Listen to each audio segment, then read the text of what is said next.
femme gabonaise pour continuer à sensibiliser les femmes sur leurs droits afin qu'elles puissent se les approprier. Je remercie d'abord les femmes du Parti démocratique gabonais par le biais de la présidente de l'UFPDG que je félicite d'abord parce que c'est au moins la 3e ou la 4e fois qu'elle me fait venir pour édifier les femmes sur les questions de droit. Nous sommes à la journée nationale de la femme gabonaise parce que nous sommes le 17 avril. Et comme la première dame du Gabon l'a dit dans son poste dans l'Union, que la Covid-19 ne doit pas nous faire oublier ou d'écraser vraiment tout ce que le Gabon a fait pour la femme. Par rapport à la conférence de ce matin, il était question que je vienne expliquer aux femmes ce que recouvrent les projets de loi qui font du bruit en ce moment. Si vous remarquez bien, on ne parle que de 2 choses.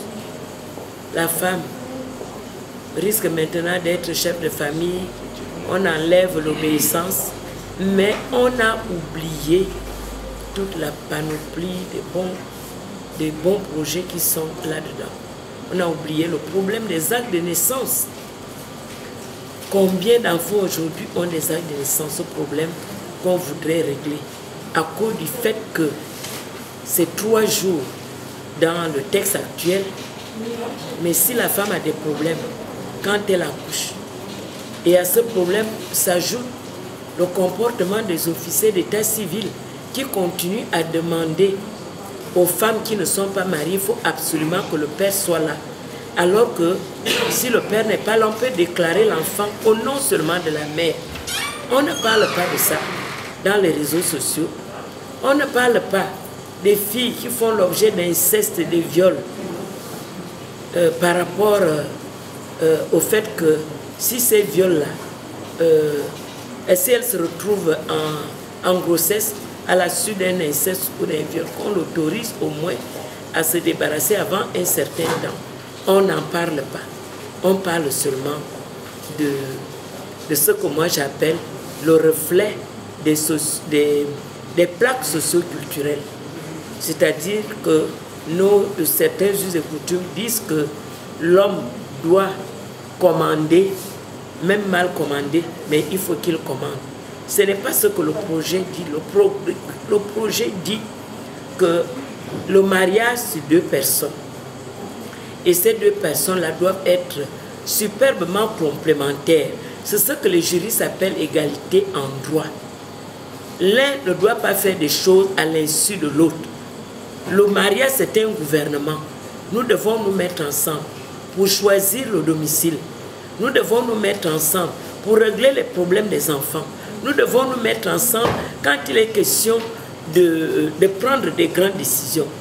Grosso modo, c'est ce que le texte dit en disant, le texte dit, pardonnez-moi, le pléonasme, en rappelant que lorsque l'homme, par exemple, a un problème, il peut être en prison, il peut être malade, il peut être l'objet d'un long déplacement, c'est sa femme qui le remplace à titre principal. C'est pourquoi cette femme, on reconnaît qu'elle a quand même un grand rôle à jouer dans ces relations-là. La loi ne fait que reprendre ce qui se fait. En réalité, vous-même, vous avez assisté à la conférence de ce matin. Vous avez vu l'exemple de cette jeune dame. Le mari est parti depuis des mois, même des années. Il y a eu plusieurs conseils de famille. Il dit seulement, moi, je ne veux pas divorcer, j'aime ma femme. Mais qui s'occupe de ces enfants-là depuis 4 ans qu'il est dehors? Qui est le chef de famille? Qu'on me réponde. C'est elle qui fait tout. Donc la loi n'est pas contre les hommes ou pour les femmes, ou contre les femmes pour les hommes. La loi rétablit les équilibres. Par rapport au foyer, par exemple, pour divorcer au Gabon, il faut prouver pourquoi on divorce.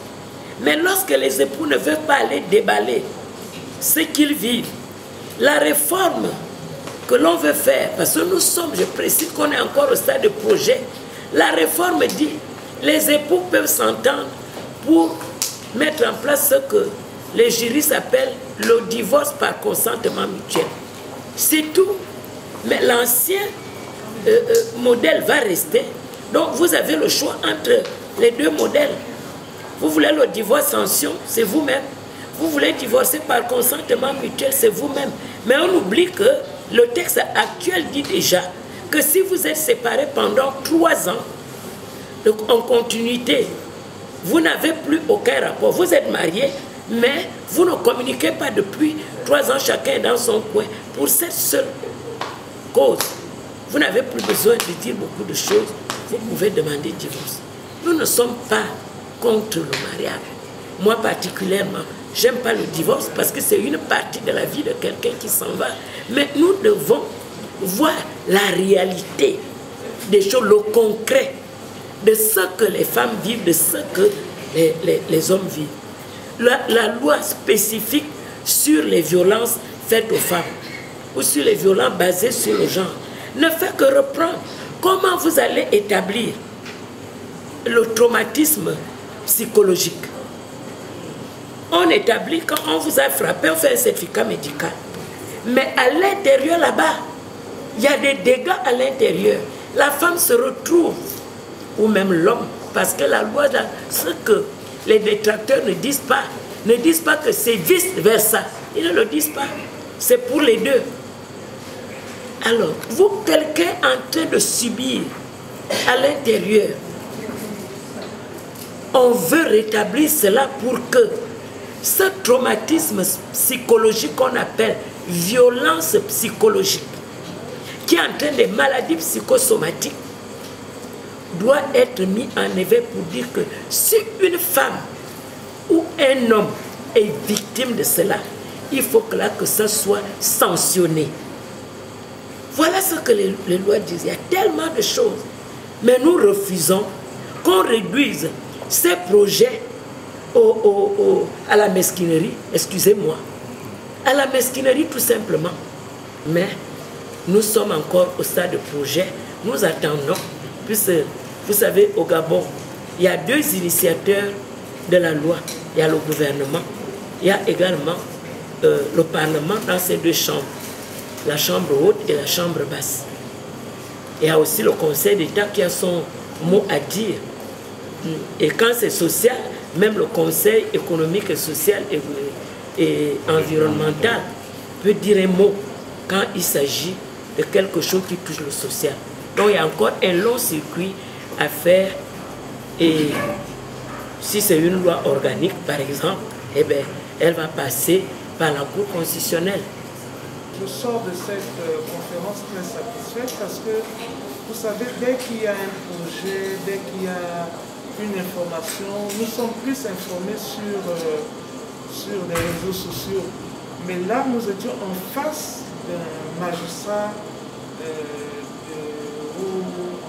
et qui nous a expliqué exactement ce que le commun des mortels devait comprendre. Vous savez, les magistrats ou les hommes de loi ont une façon d'écrire des textes pour lesquels le commun des mortels ne comprend pas. Mais là, avec des explications simples, avec des mots faciles, avec un français, comme on dit, un français facile, je sors de cette conférence édifié et avec des arguments pour pouvoir tenir tête aux personnes qui critiquent en disant aujourd'hui la femme va commander l'homme, la femme est le chef, mais comme a dit Madame Zénith, c'est des équilibres qu'on a rétablis. Et de ce fait, je suis content et ce que j'ai appris sur les réseaux sociaux, ce n'est pas ce que je viens